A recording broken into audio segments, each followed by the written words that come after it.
Conor McGregor's biggest fan, Michael Chandler, just broke out his Creed CD.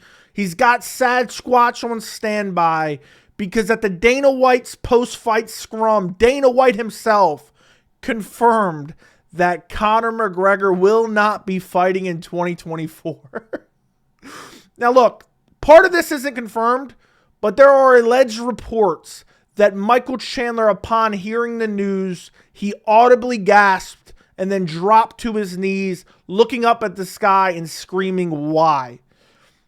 And, honestly, I want to say, who could have saw this coming? Who possibly could have saw this coming and helped Chandler navigate his illustrious career? Certainly wasn't me saying this since February of 2023. Back then I was laughed at. Even summer of 2023, I was laughed at. But we're going to take a look at the clip from Dana White. But we have a bunch more to take a look at. Because people don't realize a couple days ago, Michael Chandler did a bombshell interview where he alluded to moving on from Conor McGregor. And that's not it. We're going to take a look at that interview first.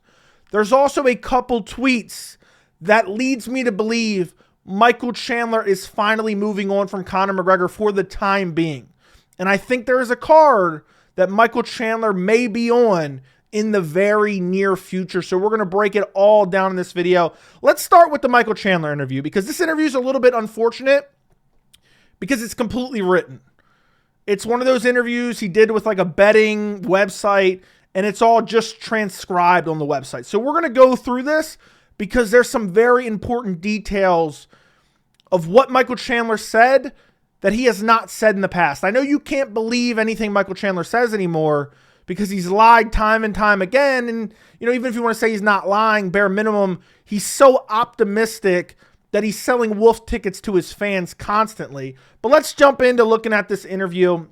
Now, we're not going to read the top portion. That's just kind of setting up the interview. But essentially what you have here is a question and then Michael Chandler's answer. So the first question is, what's your instinct on the Conor McGregor fight happening? And then MC is Michael Chandler. We're going to go through a couple questions before we get into some of the tweets and then the Dana White clip. I am optimistic by default, so I do believe the Conor fight will happen. Right now, we are in a period where things are being talked about. What date? Is it Conor? Is it pivoting to a different fight? This is the first time Chandler has ever said this. Is it pivoting to a different fight? He has been steadfast. He wants to push that rock up the hill. And now he's saying, what's the date? Is it Conor? I mean, first off, what's the date? Is it Conor? Imagine saying that when you're 2 years into this saga. You're 2 years into the saga. But then he goes on.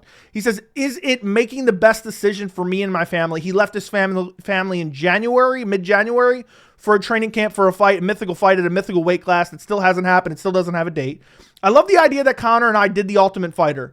We had a training camp. We signed the dotted line. But as much as I respect Conor, my legacy is not hinged upon this fight. Well, it damn sure seems like it.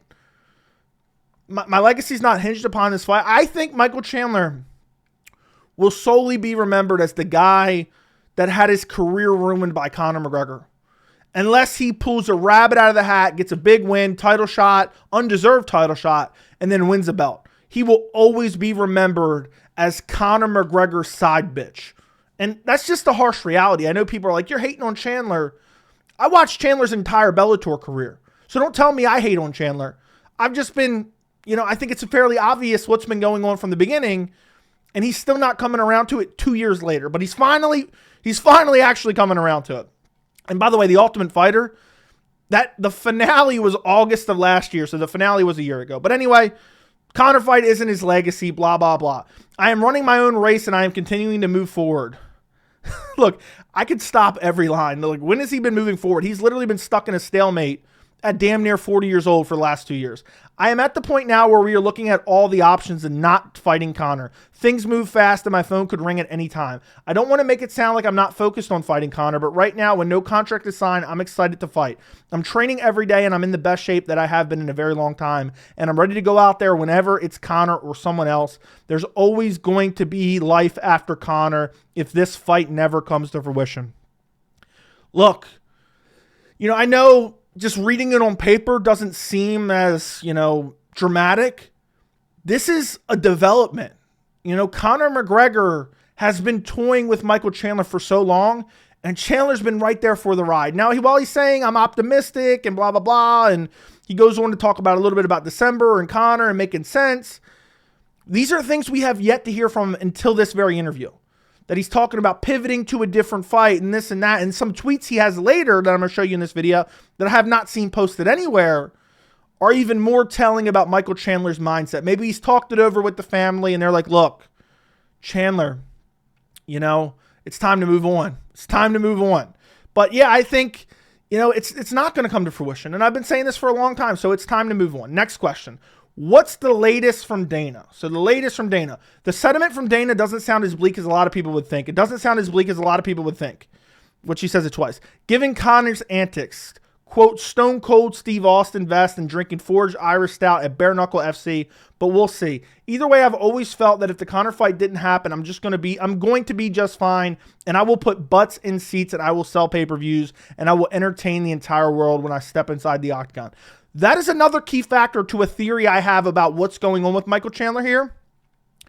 I will sell pay-per-views. Chandler believes that he's this massive draw. I don't necessarily believe that, but he is an exciting fighter.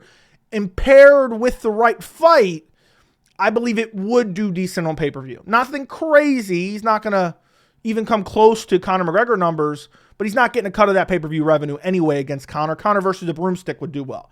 So I think that's very interesting that he's saying, I will sell pay-per-views. Next question. How long will you wait for Conor McGregor? I don't really ever put dates on how long I'll wait, but the sports of mixed martial arts moves very, very fast.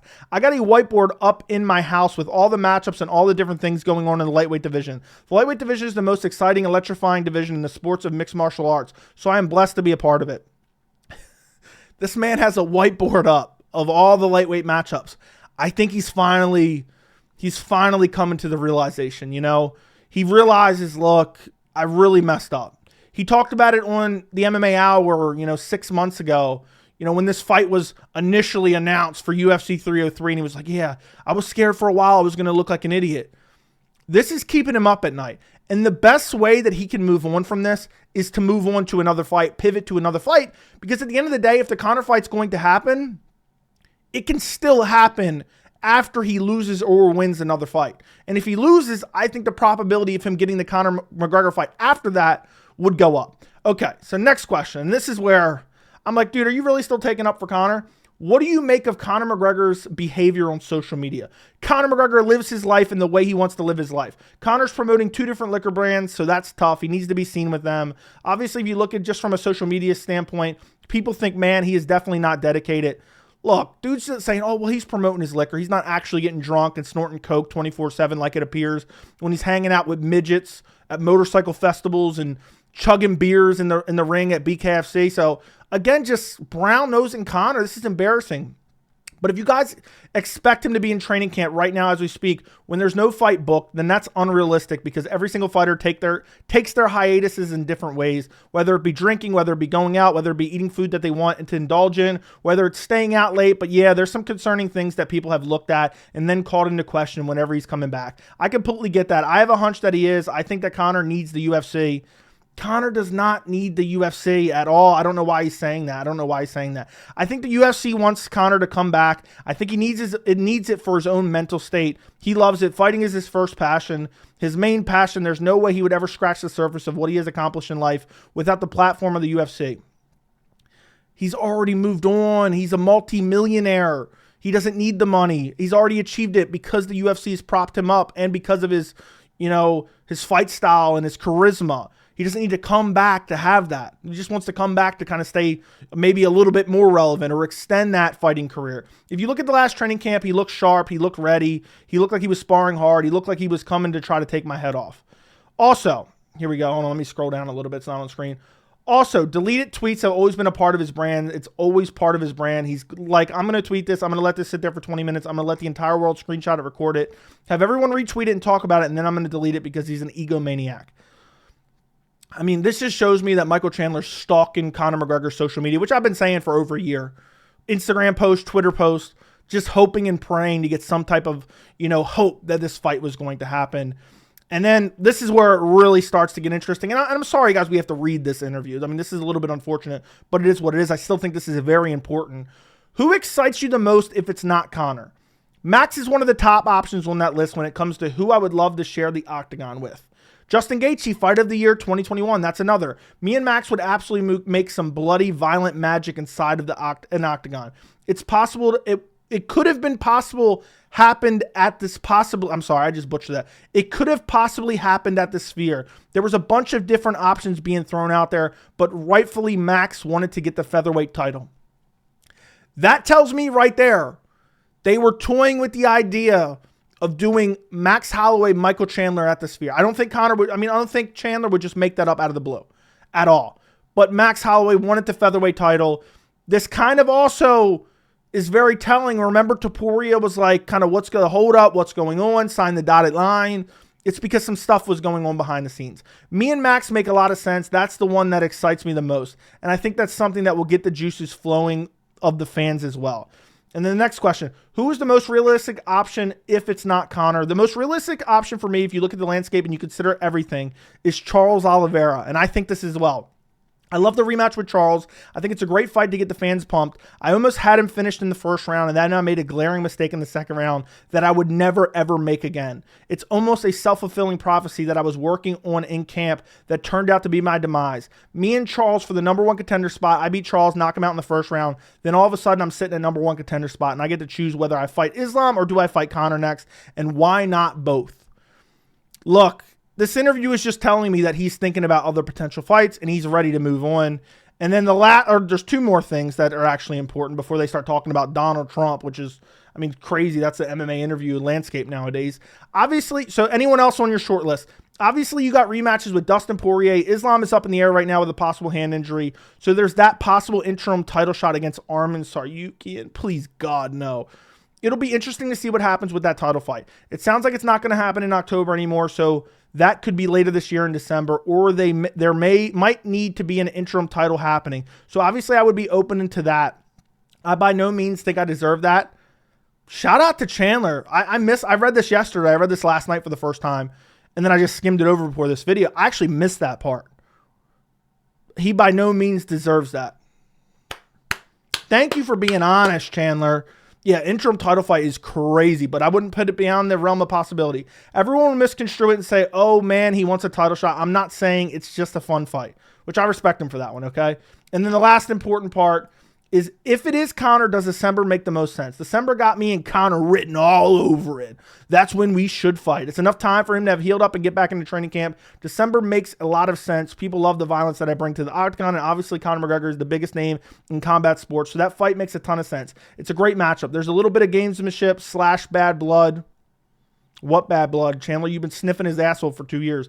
But it's overall respectful, and if Conor and I do fight, I will dispatch him and finally put an exclamation mark on the big saga that is Chandler versus Conor. But we are fighting in the UFC, the biggest combat organization in the world by far, and they have a ton of moving parts. I definitely want to fight by the end of the year, and that would be ideal. That's always the hope, but man, there are a lot of options. He wants to fight by the end of the year. Remember that. Remember that. And we're going to look at a couple tweets, and then we're going to look at what Dana White had to say about this fight as well. So we're going to move on. They start talking about Donald Trump, and Chandler says, Conor, don't you dare touch his campaign, and all that stuff, all that good stuff. But that's not really important or pertinent to the fight. All this, I will link down in the description if you want to go check it out. But we checked out the most important parts of this interview. So let's move on to some tweets. So I featured this in a previous video, so I don't want to spend too much time on it. But this is when Chandler and Conor had their back and forth, back on August 5th. And he said, never mind, guys. I think it's time I finally admit the fight is off. He's still in stage 2 of 7 of grief pertaining to his career being over. Figured he'd be closer to 5 by now. Godspeed, and tagged Conor McGregor. So I can't see the actual Conor McGregor tweet because Conor McGregor has me blocked, because like a year ago or a year and a half ago, he was liking videos of men explicitly masturbating on Twitter. And I had commented on it, and then Conor blocked me for that. I'd called him out for it. Like, what's going on with Conor McGregor's Twitter likes? Next thing you know, I was blocked. But look, he's finally admitting the fight's off. Next tweet. This is more important. This has not been reported anywhere. I just went and looked through Chandler's replies, and I was actually looking for this, and I was skimming through, and somebody responded to one of Chandler's tweets and said, God, I forgot how great of a fight this was. And it was him versus Gaethje. And it says, Michael Chandler, please quit waiting for Conor. We need you in there doing what you do best. And Chandler responded, I got you, fam. So, look, I know these are just subtle things, right? But Chandler has been steadfast. I will push that rock uphill. I will wait on Conor. I don't care if I'm 60 years old. I'm waiting on this fight. I'm making the right decision for me and my illustrious career. He messaged me gloating he got the Conor McGregor fight and that I was wrong. This is a massive change. I got you, fam. Please quit waiting on Conor. We need you in there. You're almost 40 years old, Chandler. You wasted 2 years of your career in your late 30s at lightweight. Horrible mistake. But I got you, fam. Next tweet. Or actually, this isn't even the next tweet. This is a clip. I'm only going to play a couple seconds of it because I don't want to get copyright. They're really quick to copyright this. But Dana White asked about Conor. I'm going to play you a couple seconds. Basically, he says, I have no idea what's going on with Conor. This is from August 1st. Conor, I don't know when Conor's coming back. I'm not even, when Conor is... So basically, I don't know when Conor's coming back. When Conor's ready, we'll talk about it. And this is not the clip I want to show you. There's a clip from tonight. But I wanted to show this, and there's a little bit more to this, but they're very quick to copyright, so I'm not going to play that full clip. And then we have another Michael Chandler tweet. I meant to put this in front of that video, but it doesn't matter. Someone said, how about Colby or Gamrot? He said, Colby's scared, Gamrot's booked. December still on or canceled? And Chandler said, I'm ready anytime in 2024. So what I take away from all this is that Chandler wants to fight this year. Chandler's open to other options. And Chandler's finally willing to admit that the Conor McGregor fight may be off. Yeah, my legacy isn't hinged on that. It isn't hinged on that. Now we get to the interview after Dana White's Contender Series. And Dana White is asked directly, have you spoke to Conor McGregor? Which he says yes. And then they ask, well, is he going to be fighting soon or what's going on? And listen very carefully to Dana White's answer. I saw that you and Conor were both in Sturgis. I'm wondering if you guys met at all and talked about the potential of his fight as well? We talked, yeah. We talked. We didn't meet up, but we talked. And yeah, he wants to fight, So yeah, he wants to fight. But then there's a follow-up question. Thank God for the follow-up question. Well, he wants to fight. Well, what's going on? Soon? By the end Not of this year. year? He won't fight this year. And then just one. So listen to that. I mean, if that didn't make Chandler drop to his knees, audibly gasp, and then break out his Creed CD because he's created his own prison. He's given up, his sacrifice. He's, he's 6 feet from the edge and he's thinking maybe 6 foot ain't so far down. Dana White saying, yeah, he won't fight this year. We talked. And yeah, he wants to fight. So we'll figure it out. Soon? By the end Not of this year? year? He won't fight this year. And then he won't fight this year. No, not this year. Not this year, Chandler. Not last year, Chandler. Chandler was guaranteeing the fight was going to happen last year. Now Dana White's saying, nah, it's not even going to happen this year. It's not even going to happen in 2024. I made a thumbnail maybe early 2024 where I had an interview from Chandler, and I said, McGregor fight 2026? Look, if it happens, if somehow this fight happens, it's not happening until 2025.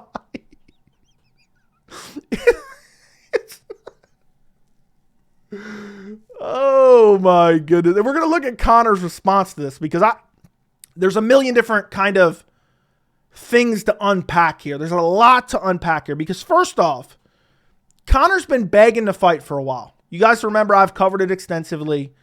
Conor has 2 fights left on his deal. There is some negotiations going on between Conor McGregor and Dana White.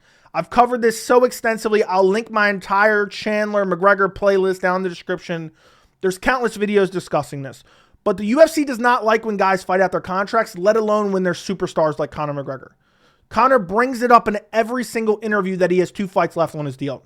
So it's very telling that he's like, no, it's not going to happen this year. It's not going to happen this year. Meanwhile, Conor's been saying, I'm ready to go. There was talk of the Sphere. There was some talk of, originally maybe November, or maybe creating a date for Conor McGregor. There was talks of that. Ariel was reporting that, and his source is Conor McGregor. And now Dana's like, no, he's not fighting this year. Because look, when Conor pulled out of that fight, depending on how his contract is set up, the UFC can extend him as if he did fight without removing a fight from his deal. I hope that makes sense. There's a potential chance of that. Now, there also is a sunset clause where it's 5 years after you signed your contract no matter what, you can get out of your contract. And I've been talking about that for a while because I think depending on when Conor signed his deal, let's say it was in, early 2020 or early 2021, we're getting down to the wire, depending on when he signed that contract, for Conor McGregor to use his sunset clause and just leave the UFC scot-free and then potentially just go fight in BKFC. So it's crazy that Dana just shut it down when Conor's been saying, okay, I want to fight soon. I'm ready to go. My baby toe's all healed up. I think Dana and the UFC are not only pissed about the contract, but they're also pissed about the fact that Conor pulled out with a broken pinky toe. Imagine if it was any other fighter. Oh, Dana would have went in. Imagine John Jones pulled out. Well, he's been glazing John Jones left and right recently. John Jones has German Shepherds. He's pound for pound number one. But I also think the UFC is pissed at Conor for pulling out of UFC 303. I did an entire video on that, breaking that down as well. If you want to go check that out, it'll be in the playlist. Now, we're going to look at Conor McGregor's reaction. This is what Conor McGregor tweeted out. Dana, December is the date. Bring the calendar year home with a winning event. Come on now, what's this? I am off to altitude next month to prepare. December. Tell Dana and the UFC we want December. We deserve December. It sounds like Conor's trying to whip his fans up into a frenzy to demand that he fights in December. And that tells me that, if Conor is actually ready and willing to fight, it comes down to contracts with Dana White. He doesn't like that Conor's going to fight out his contract. Most likely, what I think is going to happen, two things. Conor McGregor's leaving the UFC one way or another. I'm telling you right now, whether he never fights again, which is starting to look more likely, or he fights out his deal, or he fights one more time and then waits for the sunset clause, I believe Conor will leave the UFC and do one of two things. He will go to Saudi Arabia and box for Turki Al-Sheikh, which will be a massive payday, which Conor will not have to cut the UFC in. And then there's also a possibility, and both these could happen, Conor will go to BKFC, get handpicked matchups, and have BKFC promote his events because he is a partial owner of BKFC. I think that's what Conor is planning. One of those two things. Now, that's regardless if he finishes out his contract with Dana White and the UFC, or he just waits for a sunset clause, or whatever permutations of Conor finishing out his time with the UFC. He will go box. He will go to BKFC. One of those two will happen. I'm like 99% sure of that. He will not re-sign a long-term deal with the UFC. And I think that's why Dana White and the UFC are, Conor's doing it as well, but the UFC are not doing himself any favors. Dana White and the UFC are dragging this out because they want Conor sitting on the sidelines. The UFC doesn't need Conor, but they don't want to see him go elsewhere. They don't want to see him promote a competitor. And that's what I truly think is going on. Some kind of dirty negotiation tactics combined with the fact that Conor's on coke, most likely. Conor's out drinking 24/7. Conor's, out raping up a storm allegedly and getting in all this legal trouble. And Dana White and the UFC are using that as a reason to kind of extend him and kind of ice him and leave him on the sidelines a little bit. All at the peril of Michael Chandler's career, which we're going to get back to Michael Chandler to end this video here in a second. But what a catastrophe this is. And imagine you're a Conor McGregor fan and you're like itching to see him return. I mean, how long have you been waiting? The Ultimate Fighter. Imagine you watch The Ultimate Fighter. First off, you watch The Ultimate Fighter, you have a mental disability, I would assume. But imagine you watch The Ultimate Fighter, you're like, yeah, I can't wait for these coaches to fight each other. And now it's... Dude, they're probably, I don't know how many people watch The Ultimate Fighter, but there's definitely people who watch The Ultimate Fighter who have died and not got to see Conor McGregor return. I mean, at this point, we're going to get GTA 6 before Conor McGregor actually steps in the cage. But this is a fluid situation. As there's more details, I'll cover them. But my best guess is Conor McGregor, if he does return to the UFC, he will not fight until 2025. And who knows when that's going to be. Who even knows? January, February, maybe there's a slight chance that maybe Dana's playing coy. But the fact that Conor's out here trying to convince the fans to get on Dana White in the UFC is massively telling. Now, the last thing I want to cover is Michael Chandler moving on and looking at other opponents and what card could he slot in on? Well, if you look at UFC 307, which is taking place in Utah on October 5th, it doesn't have a main event right now. I mean, these are the fights that it has right now. And if you look at the current champions right now, Islam Makhachev, well, that's pound for pound. Islam Makhachev's injured. Pantoja's available, but is that really a headliner? Sean O'Malley's fighting at the Sphere. Topuria's fighting in October himself in Abu Dhabi. Makhachev already said is injured. Bilal just fought. He's not returning till the end of the year, early next year. Dricus is about to fight. Pereira, he's most likely he's not fighting in Salt Lake City. He was the one guy that potentially could fight there, but he's been super active for the UFC this year. Kind of saved the day at 300, saved the day at 303. Most likely he's taking the rest of the year off, it appears. And then you have John Jones, who's fighting in November. Grasso's fighting at the Sphere. Zhang Weili, okay, could she fight there? Yes, but is that a main event? No. So what I'm thinking is, and I've been saying this for a while, and I don't know what exactly, if they're going to try to put some fake title on the line, but I think what they could do for UFC 307 in Utah is do a Michael Chandler versus a Charles Oliveira. It's not going to be Max Holloway. Max Holloway's fighting in Abu Dhabi. But when you look at 307, when you're talking like Raquel Pennington, Juliana Pena, that's not main event worthy. That's not pay-per-view worthy. I don't think that can headline a pay-per-view. If it does in 2024, the UFC's dead. The UFC's done. The UFC could do Michael Chandler, Charles Oliveira, 2. That's a banger fight. Now, I don't know what title they would put on the line because the UFC seems desperate to put titles on the line when they're unnecessary. They could do an interim BMF. I hate even saying that. I joked about that a year ago, but now it's starting to look more and more like a reality. It should be a PMF if Michael Chandler wins, but they could do an interim BMF, which is crazy. They have not advertised Topuria versus Holloway as a BMF title fight as well. Maybe they'll say Max Holloway vacated the BMF title, and now you're going to have Chandler versus Oliveira for the BMF title for UFC 307. I think that is a really good possibility at this point. Otherwise, you would have to do an Arman Tsarukyan versus Michael Chandler for the interim lightweight title if Islam is unavailable to fight by the end of the year, which is craziness because look at John Jones sitting out for 2 years. I know he's injured, rehab, and whatnot. You have an interim title there, and nobody's, even the interim title, the interim champion isn't even fighting the interim champion isn't fighting the undisputed champion. So what's even the point? Islam's not even going to be out for a year. He's going to be out, 6 months max? He fought in June. He's not going to return till December at the earliest. But I could see the UFC doing that as well. They could do Arman Tsarukyan and Michael Chandler for an interim lightweight title to reward Chandler because they feel bad for him because he's been sitting on the sidelines sniffing Conor McGregor's ass for 2 years. So that's what I'm thinking. If I had to nail down a prediction right now, here's what I'm going to predict. Chandler will headline UFC 307. Michael Chandler will headline 307. Whether it's against Charles Oliveira for the BMF title or it's an interim lightweight title shot against Arman Tsarukyan. That's what I'm predicting right now. It could be a Dustin Poirier rematch. I don't think Dustin Poirier really wants that fight. So I'm going to say that's on the back burner. Could be a Justin Gaethje fight. Justin Gaethje fought in April, so he could return in October. But he did take a lot of damage, so maybe he wants to take the rest of the year off.